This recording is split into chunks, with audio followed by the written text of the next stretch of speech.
Hello everyone, एक बार फिर से आपका स्वागत है हमारे इस चैनल पर। आज हम जो डिस्कस करने वाले हैं वो हमारे प्रीवियस टॉपिक से रिलेटेड ही एक टॉपिक है।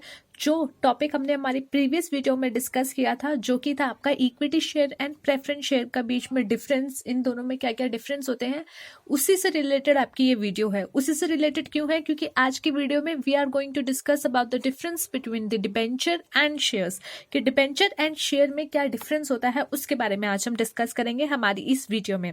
तो चलिए स्टार्ट करते हैं, डिफरेंस देखते हैं डिबेंचर एंड शेयर्स के बीच में। बट उससे पहले अगर नहीं किया है चैनल को सब्सक्राइब, तो चैनल को सब्सक्राइब कर दो, और वीडियो अच्छी लगे तो अपने फ्रेंड्स के साथ भी शेयर कर देना। Now let's start the video. इसमें हम इस नोट्स को पढ़ें उससे पहले ये जानना जरूरी है कि डिबेंचर और शेयर होते क्या है। इसको हम बहुत ही इजी एग्जाम्पल से समझने की कोशिश करते हैं। देखिए, मेरी एक कंपनी है, ठीक है, ये हमारी एक कंपनी है, ले लीजिए Chunnilal private limited, Chunnilal private limited, ठीक है। यहाँ पे हमारी जो है ये कंपनी है। अब मुझे जो है कंपनी को एक्सपेंड करना है, हमारा बिजनेस एक्सपेंड करना है। मेरा जो बिजनेस है वो अभी सिर्फ कुछ ही सीमित कम जगह पे है, या फिर कुछ और ज्यादा मुझे इसमें इंक्लूड करना है, उसको और ज्यादा बढ़ाना है। तो उसके लिए मुझे चाहिए होगा पैसा। तो पैसा मैं कहाँ से उठाऊंगी? मार्केट से उठाऊंगी। अब अगर मैं पैसा मार्केट से उठाऊंगी तो मेरे पास कई सारे ऑप्शंस होते हैं जिसके थ्रू मैं पैसे उठा सकती हूँ। लाइक मैं लोन ले सकती हूँ, या मैं कुछ और तरीके से जो है अपना पैसा अपनी मार्केट से ले सकती हूँ ताकि अपने बिजनेस को बढ़ाऊं। उन्हीं में से जो आपके दो मेन यहाँ पे पॉइंट्स है जिससे आप मार्केट से पैसा ले सकते हो, वो है आपका पहला डिबेंचर, दूसरा आपका शेयर। डिबेंचर क्या होता है? देखिए, कंपनी चाहती है कि वो जो है सिर्फ पैसा ले और एक लिमिटेड टाइम पीरियड तक उस पर इंटरेस्ट दे दे, और कुछ साल में यानी 10 साल में या 15 साल में जो है जो भी पैसा एज अ प्रिंसिपल अमाउंट लोगों से लिया है वो उनको वापस कर दे। और जब तक वो पैसा वापस नहीं होता उनको हर साल जो है उस पर इंटरेस्ट पे करती रहे। एक तरीके से जो मार्केट में लोग अवेलेबल हैं जो इन्वेस्टमेंट करना चाहते हैं उनसे आप लोन ले रहे हो। आप किसी जो है कंपनी होते हुए किसी बैंक के पास नहीं जा रहे कि आप हमें लोन दीजिए, नहीं। आप क्या कर रहे हो? आप सीधा सीधा मार्केट में जितने भी इन्वेस्टर्स अवेलेबल हैं, जितने भी आपके इन्वेस्टर्स अवेलेबल हैं जो आपकी कंपनी में इन्वेस्ट करना चाहते हैं, सिक्योरिटीज बाय करना चाहते हैं, उनके पास जाते हो और कहते हो कि आप हमारे डिबेंचर ले लो। अब डिबेंचर कंपनी ने इनको दे दिए। अब कंपनी ने डिबेंचर दिया, मान लो डिबेंचर जो है वो दिया है 5 साल के लिए, इन्होंने डिबेंचर इशू किए हैं। अब 5 साल के लिए इस पर्टिकुलर दो इन्वेस्टर ने जो है डिबेंचर बाय कर लिया। अब उस डिबेंचर जिस अमाउंट पे इन्होंने डिबेंचर खरीदे हैं, उस अमाउंट का कुछ पर्टिकुलर परसेंट जो पहले से ही डिसाइडेड होगा वो एज अ इंटरेस्ट इनको हर साल दे दिया जाएगा। और 5 साल जैसे ही कंप्लीट हो जाएंगे, जैसे ही इसका मेच्योरिटी पीरियड कंप्लीट हो जाएगा, वैसे इनको जो पूरा अमाउंट इन्होंने इन्वेस्ट किया था वो इनको मिल जाएगा। तो ये तो बात हुई डिबेंचर की। शेयर क्या होता है? अब यहाँ पे ये लोग आए, इन्होंने कहा कि यार नहीं, डिबेंचर नहीं, हमें शेयर लेने हैं। तो इसने कहा चलो ठीक है, हमारे पास शेयर भी अवेलेबल है, हम शेयर भी दे देंगे, हमें तो पैसा चाहिए, चाहे डिबेंचर से आए या शेयर से आए, हमें दोनों कंफर्टेबल है। अब शेयर में क्या हुआ? शेयर में मतलब हो गया कि इन्होंने अपनी जो हिस्सेदारी थी कंपनी की, वो थोड़ी सी हिस्सेदारी इन्वेस्टर्स के लिए रख दी। इन्वेस्टर्स आए, पैसा दे, और उतने परसेंट के हिस्सेदार बन जाए जितना पैसा वो दे रहे हैं, जितना पैसा वो दे रहे हैं उस वैल्यू के हिसाब से उनकी थोड़ी थोड़ी हिस्सेदारी उन्होंने बांट दी। तो ये बात हुई शेयर्स की, जहां पे आपकी हिस्सेदारी आप जो है लोगों में दे रहे हो जो इन्वेस्ट करना चाह रहे हैं। जितना पैसा वो इन्वेस्ट करेंगे उतना अमाउंट वो आपको दे देंगे। अब बात आती है कि ये इन दोनों में डिफरेंस के बारे में, कि मैं डिबेंचर्स क्यों लूं या फिर मैं शेयर्स ही क्यों दूं। देखो, डिबेंचर्स की बात जहां तक आई कि डिबेंचर में आपको सिर्फ हर साल इंटरेस्ट देना है। आपको कोई मतलब नहीं है कि जिस बंदे ने पैसा दिया है आप जाकर के उनसे पूछो कि भाई हम ये चेंज करने वाले हैं, हम ये नया फैसला लेने वाले हैं कंपनी के बारे में जो कि बहुत बड़ा है, तो आप आइए और हमें अपने सुझाव दीजिए। नहीं, डिबेंचर्स में ऐसा कुछ नहीं है। डिबेंचर होल्डर्स जिन्होंने डिबेंचर लिए हुए हैं उनको सिर्फ और सिर्फ इंटरेस्ट से मतलब होता है। आपको सिर्फ उनको इंटरेस्ट देना है, और जैसे ही आप जितने साल तक के लिए वो डिबेंचर दिए गए हैं आप उनको रीपेमेंट कर दीजिए, उसके बाद आपका उनसे कोई लेना देना नहीं है, ठीक है। बट शेयर होल्डर में क्या होता है? आपने अपनी हिस्सेदारी उनको बेची है। जहां पे आपने अपनी हिस्सेदारी उनको बेच दी, उस सिचुएशन में क्या होगा? उस सिचुएशन में जब भी आपकी कंपनी कोई बड़ा स्टेप लेना चाहेगी, या जब भी आपकी कंपनी कोई बड़ा डिसीजन लेना चाहेगी, उस सिचुएशन में आपको उन सभी शेयर होल्डर्स के पास जा करके जो है वोटिंग करवानी पड़ेगी आपको, जो है पूरा एक जनरल मीटिंग होती है हर साल, और साथ ही साथ जितने भी डिसीजंस लिए जाते हैं वो आप डिस्कस करते हैं। जैसे रिसेंटली अभी टाटा मोटर्स के एक आपने देखा होगा कि उनकी एक मीटिंग हुई है, क्योंकि वो एक अलग कंपनी कर रहे हैं। जो पहले उनके 2 बिजनेस इंक्लूड थे, मुझे भी नाम याद नहीं आ रहा, बट अगर आपकी मार्केट में रिसर्च करते हो तो आप जरूर उसके बारे में भी पढ़ सकते हैं। तो ऐसे सिचुएशन में क्या है कि उनको शेयर होल्डर से पूछना पड़ता है, क्योंकि ये कोई छोटा स्टेप नहीं है, छोटा डिसीजन नहीं है। ये ऐसा डिसीजन है जो कि शेयर होल्डर्स की होल्डिंग पे इफेक्ट कर सकता है।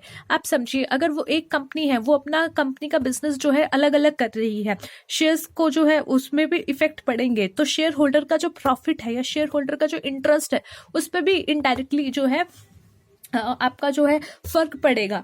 तो ऐसे सिचुएशन में आपको सभी शेयर होल्डर को बुलाना पड़ेगा, बैठाना पड़ेगा, वोटिंग्स करवानी पड़ेंगी, चाहे वो आपकी मीटिंग में हो या फिर आपकी ऑनलाइन जो है अब कोविड की वजह से जो है ज्यादा फेमस हो रही है कि आप मेल भेजते हैं या कुछ और सिचुएशन होती है, तो उसके थ्रू आपकी वोटिंग करवाई जाएगी ताकि आपके शेयर होल्डर आपको बताएं।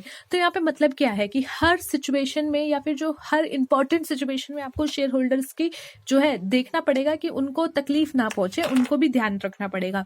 तो यहाँ पे क्या हो जाएगा, कहीं ना कहीं आपके बिजनेस में जितने भी डिसीजन है उस पर इफेक्ट पड़ेगा, क्योंकि आपको सब चीजें उनसे पूछनी पड़ेंगी। तो यहाँ पे ये 2 चीजों का आपके पास सबसे मेन पॉइंट निकल के आता है कि डिबेंचर्स होल्डर क्या करते हैं, आपके डिसीजन में वो टांग नहीं अड़ाते, बट शेयर होल्डर्स को ऐसा करने को पूरा हक होता है। तो चलिए अब बात करते हैं एक एक करके इनके पॉइंट्स पे। ऑनरशिप, डिबेंचर होल्डर्स का मतलब क्या है, क्या वो आप ऑनरशिप ले रहे हो? नहीं, आप कंपनी को सिर्फ लोन दे रहे हो। लोन चुकाने के बाद आपका और उनका कोई भी जो है संबंध नहीं है, कोई इंटरेस्ट अब आपके उसमें नहीं रखना, ठीक है। जब तक आपका लोन चल रहा है, डिबेंचर चल रहे हैं, तब तक आपको कंपनी में आप इंटरेस्ट रखते हो। डिबेंचर मीन डेब्ट टेकन बाय द कंपनी, और कंपनी के लिए क्या है, एज अ लोन है। वो क्या किया उन्होंने, किसी बैंक के पास नहीं गए, किसी फाइनेंशियल कंपनी के पास नहीं गए, एनबीएफसी के पास नहीं गए कि आप हमें लोन दीजिए, बल्कि मार्केट में उतर गए कि हमें लोन दीजिए, ठीक है। तो जो छोटे छोटे इन्वेस्टर हैं जिनके पास थोड़ा थोड़ा अमाउंट है, उन्होंने आपको लोन दे दिया। Therefore debenture holder is a lender. तो यहाँ पे जो डिबेंचर होल्डर होते हैं वो क्या होते हैं, वो लेंडर होते हैं, जिन्होंने लोन दिया होता है। शेयर्स की बात करें तो share means capital, hence a share holder is the owner. Share holder क्या होते हैं, एक ओनरशिप होती है उनके पास, तो वो ऑनर कहलाए जाएंगे। ऑनर ये नहीं आप बिल्कुल ही ऑनर बना दो कि मेरे पास अगर टाटा मोटर्स के पास शेयर है तो मैं ऑनर हूं, नहीं, मतलब हाँ मेरे पास उसका थोड़े से शेयर है तो मेरी उसमें कुछ 0.11% की हिस्सेदारी बन गई है, that's it. Now come to the return. Debenture में क्या होता है, debenture holder gets interest at the stated rate whether the company earn profit or not. देखो डिबेंचर होल्डर क्या होता है, जैसे ही डिबेंचर होल्डर इशू किए जाते हैं, तो कंपनी जब डिबेंचर होल्डर इशू करती है तो उसके सामने नाम के सामने ही वो लिख देती है 10% debentures to 12% debenture. Now what does this 10% और 12% मीन्स, यहाँ पे 10 और 12 के अलावा भी कुछ भी हो सकता है, बट इसका मतलब क्या होता है, that the rate of the interest which will be given to you or to the debenture holder, वो कितना होने वाला है, 10% और 12%, या जो भी उसके सामने स्पेसिफाई किया हुआ है। तो इसका मतलब कि डिबेंचर होल्डर्स को कितना इंटरेस्ट दिया जाएगा वो ऑलरेडी पहले से ही बताया जा चुका होता है कि इतना इंटरेस्ट मिलेगा। Now the next point about this is कि क्या सिर्फ प्रॉफिट कमाया जाएगा तभी मिलेगा? नहीं, देखो आपने लोन लिया है, ठीक है, आप बैंक से लोन लेते हो तो बैंक वाले टाइम टू टाइम आ जाते हैं ना आपके दरवाजे पे खटखटाने की हमें जो है हमारा इंटरेस्ट दीजिए, हमारा जो अमाउंट बनता है ईएमआई वो दीजिए। क्यों? क्योंकि उनको पता है कि भाई इसने मेरे से लोन लिया है और मुझे इससे पेमेंट लेनी है हर महीने, हर साल, या जो भी टाइम पीरियड उनका डिसाइडेड होता है ना। अब आप ऐसा कहोगे कि भाई देखो मैंने तो ना ठेला लगाने के लिए लिया था लोन, पर अभी तक मेरी कोई जो है कमाई नहीं हो रही, तो बैंक वाले ये चीज नहीं मानेंगे। बैंक वालों को कोई मतलब नहीं है कि आप जो है आपकी कमाई हो रही हो या ना हो रही हो, आपको उन्होंने लोन दिया है और उनका मतलब है कि उनको सिर्फ इंटरेस्ट चाहिए। तो सेम सिचुएशन यहाँ डिबेंचर होल्डर्स के साथ होती है कि आपको प्रॉफिट हुआ हो या ना हुआ हो, कंपनी ने चाहे प्रॉफिट अर्न किया और नहीं किया, पर उनको जो है डिबेंचर होल्डर को वो इंटरेस्ट देना पड़ेगा। But when it comes to share holder को जो है डिविडेंड कब दिया जाता है, जब प्रॉफिट होता है। Share holder gets dividend on investment, और जितना उनका इन्वेस्टमेंट होता है उसके अकॉर्डिंग उनको डिविडेंड दिया जाता है। इसमें कोई स्पेसिफिक रेट नहीं होता, जिसके बारे में हमने ऑलरेडी पिछली प्रीवियस वीडियो में डिस्कस किया था when we were discussing about the preference share and equity share. तो वहां से आपको काफी इसका जो है ऑलरेडी पता चल गया होगा, ऐसा मैं आशा रखती हूँ। Now come to the repayment. Debenture holder are issued for a specific period, hence the amount of debenture is repaid on the due date. We have already discussed about this. अभी हमने डिस्कस किया था कि अगर 5 साल का period है तो क्या है, 5 साल के बाद जैसे ही ड्यू डेट होगी आपको जो है उसका अमाउंट जो भी है वो रीपे कर दिया जाएगा. तो सेम चीज यही बोली गई है. But when it comes to share, normally the amount of share is not repaid during the life time of the company. However preference share have a specific life and are redeem on due date. क्या बोला गया है कि जो preference share होते हैं उनका भी एक जो है टाइम पीरियड डिसाइडेड होता है कि इतने टाइम के बाद ये जो है रिडीम कर लिए जाएंगे. तो जब प्रेफरेंस शेयर की बात करें तो उसको रिडीम कर लिया जाता है जैसे ही उसका स्पेसिफिक टाइम पीरियड जो पहले डिसाइड किया गया था वो खत्म हो जाए, वैसे ही उसको आप रीपे कर जो है रिडीम कर लोगे. बट जब इक्विटी शेयर की बात होती है तो उस सिचुएशन में क्या होता है, जब तक कंपनी का समापन नहीं होता, जब तक कंपनी वाइंड अप नहीं होती, तब तक आपको जो है उसका रीपेमेंट नहीं मिलता. आप उसको आगे किसी और को ट्रांसफर कर सकते हो, बेच सकते हो, वो बात अलग है. परंतु कंपनी उसको तब तक रीपे नहीं करेगी, कंपनी की तरफ से रीपेमेंट तब तक नहीं होगी जब तक वो अपना बोरिया बिस्तरा नहीं बांध लेती, जब तक उसका जो है वाइंड अप की सिचुएशन नहीं आ जाती. तो इसीलिए वो कंपनी की लाइफ टाइम में कभी भी रीपे नहीं होता, पर तभी होगा जब उसका वाइंड अप होगा उस सिचुएशन पे. Now when it comes to issue a discount. Discount का मतलब क्या होता है, मैंने आपको जो है ये मार्कर बेचा 10 रुपए का, 10 रुपए की वैल्यू थी परंतु मैंने आपको 7 रुपए का बेचा, तो इट मीन्स व्हाट कि 30% डिस्काउंट पे बेचा है. सेम ऐसी चीजें होती हैं जब आप सिक्योरिटीज बेचते हो मार्केट में, ठीक है. और वैसे ही जैसे अगर 10 रुपए की चीज है मैं आपको 15 रुपए पे बेच रही हूँ, ठीक है, तो इसका मतलब क्या है कि मैं आपको प्रीमियम पे बेच रही हूँ. दो सिचुएशन बनती है, एक डिस्काउंट एक प्रीमियम. हालांकि शेयर्स में आप देखो तो प्रीमियम की जो है बहुत ज्यादा सिचुएशन चलती है. जैसे कोई नया आईपीओ आया है या नई कोई शेयर्स आए हैं तो वो क्या है, 1 रुपए की वैल्यू है या 10 रुपए का इसका फेस वैल्यू है, पर मार्केट में कंपनी इसको बेच रही है 50 रुपए, 60 रुपए, 100 रुपए, 200 रुपए या 1000 रुपए. तो इसका मतलब क्या है, जो ये डिफरेंस है, जो एक्सेस अमाउंट है वो क्या है, प्रीमियम है, कि कंपनी इसको प्रीमियम पे बेच रही है. क्यों लेंगे हम प्रीमियम पे, क्योंकि कंपनी की गुडविल अच्छी है, कंपनी की वैल्यू अच्छी है, कंपनी ने अपनी रेपुटेशन अच्छी बना रखी है. उसी हिसाब से देखा जाए तो डिस्काउंट में क्या होता है, डिबेंचर आपके डिस्काउंट में इशू हो सकते हैं. आपके जैसे जीरो बॉन्ड हो गया या डीप डिस्काउंट वाले बॉन्ड्स हो गए, तो वो क्या है आपके डिबेंचर्स जो कि डिस्काउंट पे इशू होते हैं. इसके ऊपर भी हमने ऑलरेडी एक वीडियो बनाई हुई है, types of debenture and bonds. If you guys want to see it, आप जाके देख सकते हो. But when it come to shares आपके जो है डिस्काउंट पे इशू नहीं हो सकते एक्सेप्ट आपके sweet equity share. Sweet equity share है तो ही हो सकते हैं. जैसे अलग अलग टाइप के आपके शेयर्स होते हैं, इक्विटी, प्रेफरेंस, वैसे ही उनमें से एक आपका होता है स्वीट इक्विटी शेयर, जो आपका जो है डिस्काउंट पे इशू हो सकता है. बाकी कोई भी शेयर आपके डिस्काउंट पे इशू नहीं होते. Now come to the security. Security का मतलब क्या है कि अब मैंने जो है लोन लेने गई बैंक के पास कि बैंक वाले भैया मुझे लोन दे दो. उन्होंने क्या कहा कि भाई आप अपनी कोई एसेट तो दिखाओ, हमें कैसे पता चलेगा, कल को तुम उठ करके भाग गए, तुम जो है अपना माल्या की तरह निकल गए तो मेरा क्या होगा, मेरा तो ठंडन गोपाला हो जाएगा ना, कि मेरा पैसा भी क्या, मुझे कुछ मिला नहीं. तो वो क्या करते हैं, वो कुछ ना कुछ गिरवी रखते हैं, जिसको हम आम भाषा में कहते हैं जैसे गिरवी रखना. तो वही बोला गया है, एज अ सिक्योरिटी आप क्या रखते हो, आपकी कोई हम जो है मार्केट से सिक्योरिटीज खरीद रहे हैं तो आप कुछ तो रखोगे ना, कि हमारे पास कुछ तो रहे कि कल को आप चले गए तो हम कैसे अपना पेमेंट करेंगे. तो डिबेंचर देखो, डिबेंचर क्या होते हैं, डिबेंचर एक तरीके से लोन होते हैं. तो ऑब्वियसली जहां पे बात लोन की आ जाती है तो वहां पे जो है आपकी ऐसी सिचुएशन हो सकती है कि कुछ सिक्योर्ड रखा गया हो, कंपनी कोई अपना एसेट के सिक्योर्ड करके फिर आपको डिबेंचर दे रही हो. बट ऐसा होना जरूरी नहीं है, मे और मे नॉट बी, ठीक है. डिबेंचर मे और may not be secured by a charge on the asset of the company. But shares में ये बात जो है आती ही नहीं है. शेयर आर नॉट सिक्योर्ड, क्योंकि आप ऑनरशिप ले रहे हो ना, आप ऑनरशिप ले रहे हो, आपको तो देने चाहिए, बल्कि तो आप लेने की बात कहाँ कर रहे हो. तो शेयर्स में जब ऐसी बातें आती है तो कोई सिक्योरिटी नहीं होती. बट डिबेंचर में आपकी सिक्योरिटी हो भी सकती है, नहीं भी, दोनों सिचुएशन बनती है.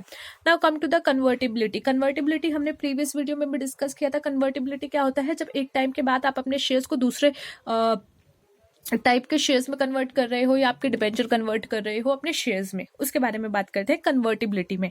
तो debenture can be converted into shares. एक टाइम के बाद जो है, जो कंपनी पहले से डिसाइड करेगी, आपको ऑप्शन दिया जा सकता है कि आप कन्वर्ट कर सकते हो अपने डिबेंचर्स को शेयर्स में. But shares can not be converted into any other kind of security.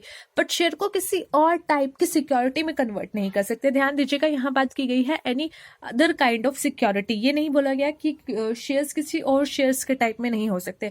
जैसे प्रेफरेंस शेयर वालों को ऑप्शन दिया जाता है, एक टाइम पीरियड के बाद आप कन्वर्ट कर सकते हो, तो वही बात यहाँ पे की गई है।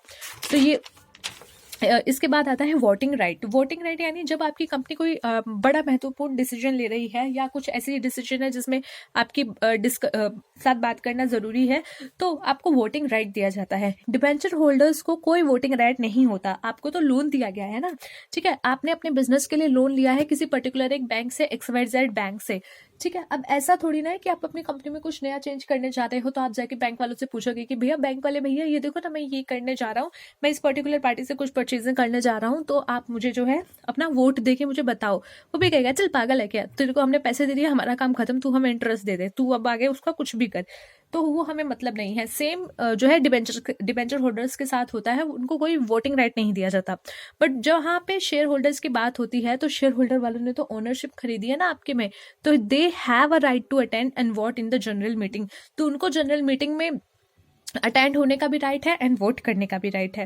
Now come to the risk. Debenture holder में आपका रिस्क जो है कंपैरेटिवली जो है कम होता है अगर शेयर्स के कंपैरिजन में देखें। क्यों? क्योंकि ऑलरेडी आपको पता है कि आपको इतना परसेंटेज जो है एज अ इंटरेस्ट मिलने ही वाला है, क्योंकि ये आपका लोन है, आपने जो है लोन दिया हुआ है कंपनी को। तो कंपनी को अगर आपने लोन दिया है तो आपको ऑब्वियसली है कि कंपनी का चाहे प्रॉफिट हो ना हो, चाहे लॉस में हो, कि वो अपने जो है लोन का इंटरेस्ट तो देगी ही देगी, जो भी बनता है इंटरेस्ट, EMI वो देगी ही देगी, ठीक है, तो वो आपको मिलेगा। तो debenture holder are relatively safe secured.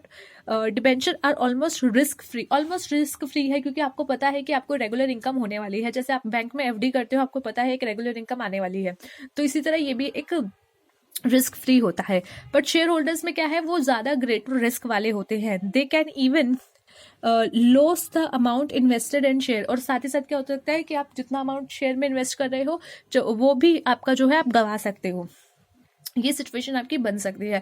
जैसे आपने अगर स्कैम देखी होगी अगर आप में से किसी ने, तो आपको पता होगा उसमें कैसे जो है इतना ज्यादा वो प्राइस पहले जो है मैनिपुलेट कर देते हैं हर्षित मेहता, कि उसका पूरा प्राइस बढ़ जाता है। पर जैसे ये मार्केट क्रैश होता है तो कितने लोगों का पैसा जो ऑलरेडी इन्वेस्टेड था वो प्रिंसिपल अमाउंट तक डूब जाता है, वो बिल्कुल खत्म हो जाता है, ठीक है। फॉर एग्जाम्पल अगर आप लेटेस्ट भी देखने बैठोगे तो काफी सारी कंपनीज ऐसी हैं जिसमें जो आपने अमाउंट इन्वेस्ट किया था वो सारा खत्म हो चुका है, या बिल्कुल जीरो आ गया है, या बिल्कुल ऐसा हो गया है कि बिल्कुल आपका अमाउंट खत्म हो गया है, 40% भी नहीं रहा, 20% भी नहीं रहा।